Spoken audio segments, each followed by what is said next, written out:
So what if we told you that your destiny, professionally, personally, it's not really determined by the challenges you face? Right, but instead by the story you choose to tell about those challenges. Exactly. Imagine this. A room full of brilliant leaders. Mm. Okay, they get the exact same set of facts. Identical data? And one group sees these like insurmountable odds and just stalls, completely stops.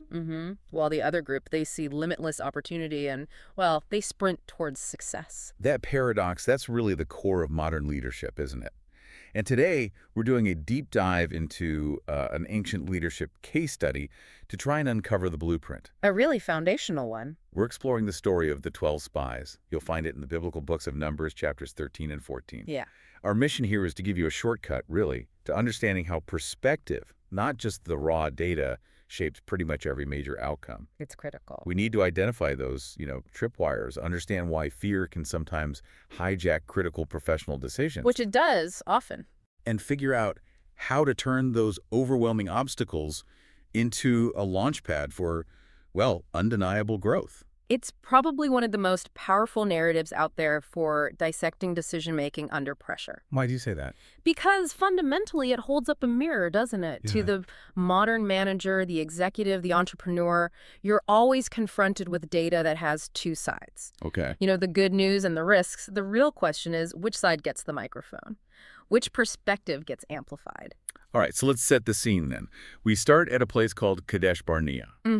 The Israelites, they've journeyed out of slavery in Egypt, and now they're camped right on the border, like the very edge of Canaan. The land they were promised. That's the one famously described as flowing with milk and honey. This is supposed to be the moment, the big transition from wandering to conquering. Yeah, a pivotal moment. And Yeah. Moses, acting with, real strategic foresight, he commissions 12 leaders, high-level guys. One from each tribe. Exactly. Basically, their organizational A-team. And their job, to scout the territory. And the sources are quite specific about this mission briefing, aren't they? Very specific. It was classic reconnaissance.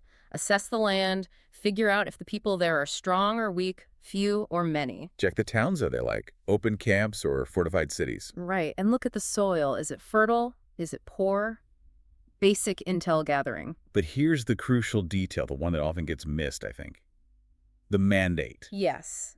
What was the purpose? This mission was meant to inform their strategy, how they would actually enter and occupy this land that was, according to their belief, already theirs by promise. Precisely. It absolutely was not meant to be a referendum, like a vote on whether or not they should go in. That decision was supposedly already made. Correct. They were gathering tactical intelligence for the how, not asking for a democratic consensus on the if. Destiny wasn't up for debate. Okay. So after 40 days, they come back. And the evidence they bring, it's just staggering, irrefutable, tangible proof of the land's abundance. Right, the text really emphasizes this. These massive clusters of grapes, so heavy it took 2 men to carry just one cluster on a pole. Incredible imagery. Plus pomegranates, figs. The raw data showed the land wasn't just good, it was unbelievably bountiful. Exactly as advertised, no question. So if we just pause there for a second, the objective facts seem settled. Totally settled. The promise is real, the land is fertile, the opportunity is immense. Crystal clear. But, and there's always a but in leadership, isn't there? Always. When you go looking for potential, you inevitably find peril. They saw the abundance, sure, but they also encountered, unknown dangers, the sheer scale of the obstacles. Whispers of a possibility. Exactly, those whispers started. And this is where the whole narrative just pivots dramatically. The facts are identical for all 12 leaders. Same input. But what they did with those facts, well, that separated them forever, didn't it? Yeah. Let's talk about the majority report first, the 10 spies. What did they choose to highlight? Well, they confirmed the land was rich, yes. It flows with milk and honey, they said. But then, boom, they pivoted immediately to the obstacles. And the sources call this an evil report. Strong language. Very strong. They reported that the people living there are powerful, the cities are fortified and very large, and then they drop the bombshell. They saw the Anakites there. Giants. Giants, whom they correctly identified as, well, giants, the most terrifying possible occupants. And right there, the analysis stopped being strategic, didn't it? It just became defeatist. Completely. Their conclusion was purely a human calculation based on fear. We can't attack those people. They are stronger than we are. Notice the comparison. Not comparing the giants to their goal or their divine backing. No, they compared the giants to themselves, their own perceived strength. Fatal error. It's fascinating you mentioned the specific language. That word, nevertheless. Ah, yes. In Hebrew, it's efeski. It's like a verbal lens flare. It's the precise moment when the objective facts, the grapes, the promise, get completely overwhelmed, overshadowed by the subjective fear. The fear of the giants. Right. The problem, the giants suddenly became more real, more significant, more compelling than the promise itself. It hijacked the narrative. But thankfully, not everyone bought into that narrative. Two guys didn't, Caleb and Joshua. How did they manage to filter out all that panic? Well, Caleb acted immediately. He saw the fear spreading and stepped in to silence the people. He declared the alternate perspective. What was his take? Crucially, it wasn't based on their strength. It was based on capacity derived from elsewhere. He said, we should go up and take possession of the land, for we can certainly do it. That's bold. Absolutely. And Joshua shared that same conviction.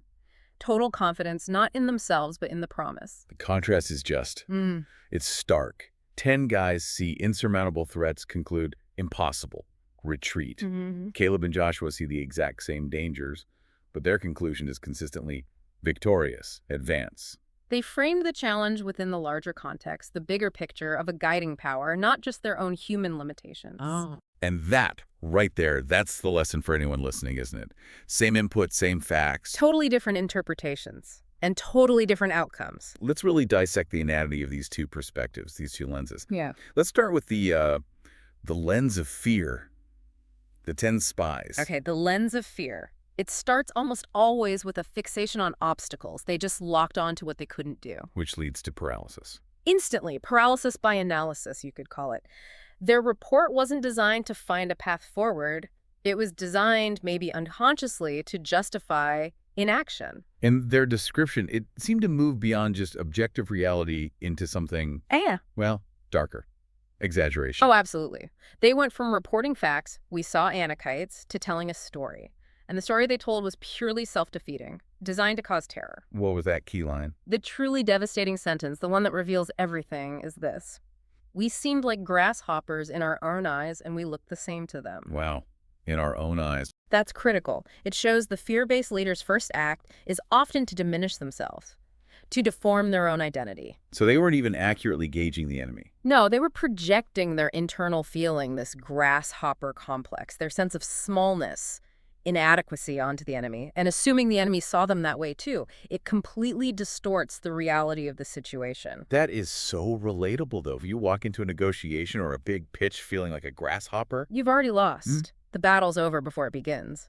The external problem might be big. Sure, the giants were real, but the problem they created internally, that self-definition that was existential, that's what doomed them. And what else did this fear lens do?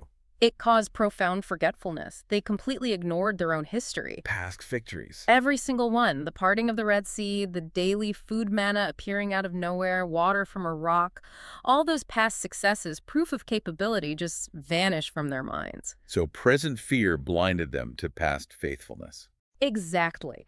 It convinced them that whatever power or resource they relied on before was suddenly mysteriously insufficient for this new, maybe slightly bigger challenge. That kind of organizational amnesia, it's a huge recurring pitfall for businesses today. Okay, let's flip this around. Joshua and Caleb, same giants, same fortified walls. What was the mechanism of their lens, the lens of faith? Well, first, their conviction wasn't just wishful thinking or naive optimism. They were realists. They acknowledged the difficulty. They saw the giants too. Absolutely. But their conviction, their starting point, was rooted in the explicit promise they believed they had received about the land.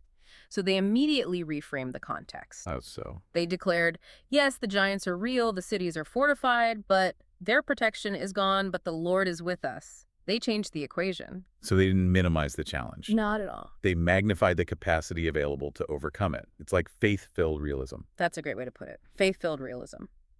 They saw the Anakites, but their conclusion was action-oriented. Let us go up at once and possess it. And there's something else there too, isn't there? The courage it took. Oh, immense courage. Think about it. 10 out of 12 highly respected leaders, the majority, your peers, they're all shouting, failure. danger, turn back. It's overwhelming pressure, groupthink. Exactly. Resisting that emotional contagion, that consensus, requires incredible conviction.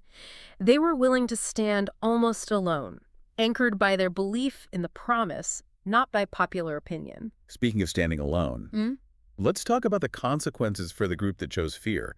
What actually happened to that generation? The consequence was, well, catastrophic and immediate. Because of their collective unbelief, which the source material explicitly calls rebellion that entire generation. The adults. Everyone aged 20 and over, except for Joshua and Caleb, naturally, they were condemned to just wander in the wilderness for 40 years. 40 years.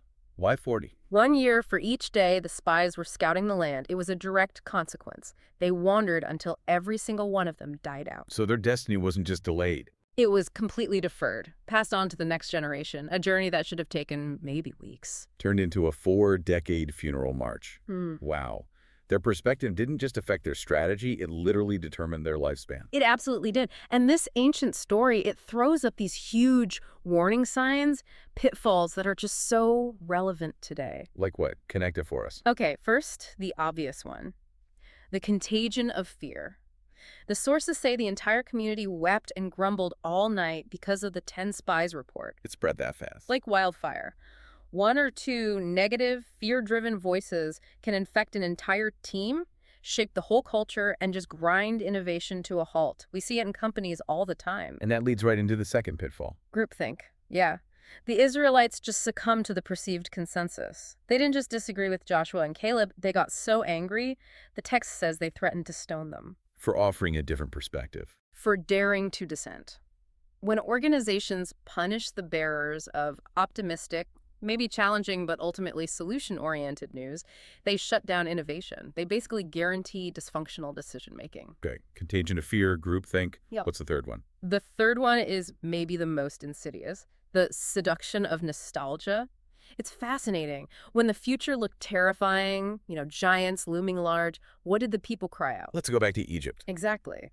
They suddenly started romanticizing their slavery. They forgot the whips, the forced labor, the misery. They only remembered the, quote, safety and predictability of bondage. Familiar bondage looked better than scary freedom. Precisely. This desire to retreat to what's known, even if it was terrible, instead of facing necessary change, that's resistance in its purest, most dangerous form. Okay, let's zoom in on that idea of resistance. Let's bring this into, say, your boardroom or your team meeting right now. Think about a modern example, maybe. The corporate merger. Oh, it's a perfect parallel. You announce a major merger, immediately you see the 2 perspectives emerge. The 10 spies team. Their first reaction, all the difficulties, job risks, culture clashes, oh God, the tech integration nightmare. Right. They resist the new training, maybe they hoard information, productivity tanks. They are paralyzed by the giants of change management, and frankly, they're actively trying to get back to their old Egypt, the way things were. Okay, but then there's the other team, the Joshua and Caleb mindset. Same announcement. Same announcement. They acknowledge the difficulties. Sure, they're not naive, but they pivot immediately. They see new markets opening up, chances to cross-train, get new skills, maybe even leadership roles in this bigger, newer entity. So they engage proactively. Exactly. Yeah. They lean in, and the result, usually faster, smoother, more cohesive integration. They saw the promise within the problem. What about for, say, an entrepreneur? The entrepreneurial venture. Another great example, you're launching a new product, maybe a service, into a market that looks crowded, competitive. The 10 spies view. Market's saturated, funding is tight, the barriers to entry are just too high, the big players will crush us. Leads to inaction. Leads to procrastination, maybe scaling back the ambition, playing it safe, and often, eventually abandoning the venture because the walls just seem too high, the giant's too big. So why does that fear interpretation seem to win out so often in those situations? It feels like it does. Well, honestly, because the fear interpretation often requires less immediate effort. It feels safer, it allows you to retreat, to stay in the comfort zone, even if it's a failing one. Whereas the Caleb mindset. The Caleb mindset, the Joshua mindset, that demands agility. It demands finding a unique value proposition. It demands relentless focus on the promise, the opportunity. It asks, okay, the market's saturated, so what's the weakness of the current giants we can exploit? Requires resilience. Resilience, adaptability. It's exhausting, frankly, but it's the only path to actually getting to the promised land, whatever that looks like for your venture. So If the facts really are only half the story, like you said, and the interpretation, the perspective is the key, Yeah. how do we actively choose the right interpretation? How do we build that muscle? That necessity of choice, that's the absolute core actionable takeaway here. Perspective isn't just something that happens to you. It's not a passive reaction. It's a skill. It's an active, intentional leadership skill. You have to deliberately, consciously choose to filter reality through the lens of promise and possibility, not just let the lens of paralyzing fear take over by default. Okay, so how do we make that practical? You mentioned a tool earlier. Walk us through that. Yeah, it's a simple but powerful exercise. We call it perspective journaling. Whenever you're facing a significant challenge, organizational, personal, whatever, use this three-part structure to just filter your thoughts, get them down. Okay, 3 parts. What's first? First, describe the facts. Neutral. Just list the raw, objective data. What actually happened? Who said what? What are the numbers? No emotion, no spin, just the facts, like the spies reporting the grapes and the giants. Okay, neutral facts. Got it. Second. Second, write down the 10 spies interpretation. Fear-driven. Acknowledge the fear. Document those immediate negative thoughts, the worst-case scenarios, the feelings of overwhelm or inadequacy that instinctively pop up. The grasshopper complex. Exactly. Get that grasshopper voice down on paper. Give it its moment. Acknowledge it's there. And then the critical pivot, part 3. Part 3. Write the Joshua and Caleb interpretation. Opportunity-focused. Now take those exact same neutral facts from step 1 and consciously reframe them. How? Focus on the available resources you do have. Look for leverageable knowledge or skills. Ask, what's the potential for growth hitting within this challenge? What's the possible upside? Where's the opportunity? Okay, let's try that with our merger example again. Fact, 2 companies merge. 20% redundancy in these 2 departments. Right, neutral fact. The 10 spies interpretation is immediate. Panic. My job's on the line. They hate our culture. I need to update my resume like yesterday. Okay, that's the fear voice. Now, the Caleb interpretation of that same fact, 20% redundancy. It could be. Okay, this redundancy means there's a massive opportunity here to reorganize, redefine the remaining roles. Maybe combine skill sets. Go on. This is actually a chance for me to step up, showcase my unique skills that the new combined organization is definitely going to need. I can turn this chaos into a promotion. See the difference. Same facts, totally different perspective, leading to totally different actions. That simple journaling practice done consistently can shift you from reactive caution To proactive, deliberate action. Yeah. It turns a crisis moment into an intentional leadership moment. Precisely. So the ultimate lesson from Kadesh Barnea, it feels timeless. Your destiny, your team's destiny, it's not really determined by the size of the giants you face, Important, but not decisive. but by the perspective you choose to adopt when you look at them. So we really urge you, everyone listening this week, ask yourself, in your current role, maybe in that difficult personal challenge you're facing, which spy are you channeling right now? Yeah. Which lens is truly shaping your critical decisions day to day? And remember, the source material highlights that the negative report, that evil report, it was so powerful because it was a story specifically designed to cause terror, designed to lead to stagnation. So the final thought. What is the single recurring, self-limiting, evil report, that fear-based story that you need to consciously silence within yourself or perhaps within your team starting today? What story needs to change so you can finally take possession of the promise that's lying right there just before you?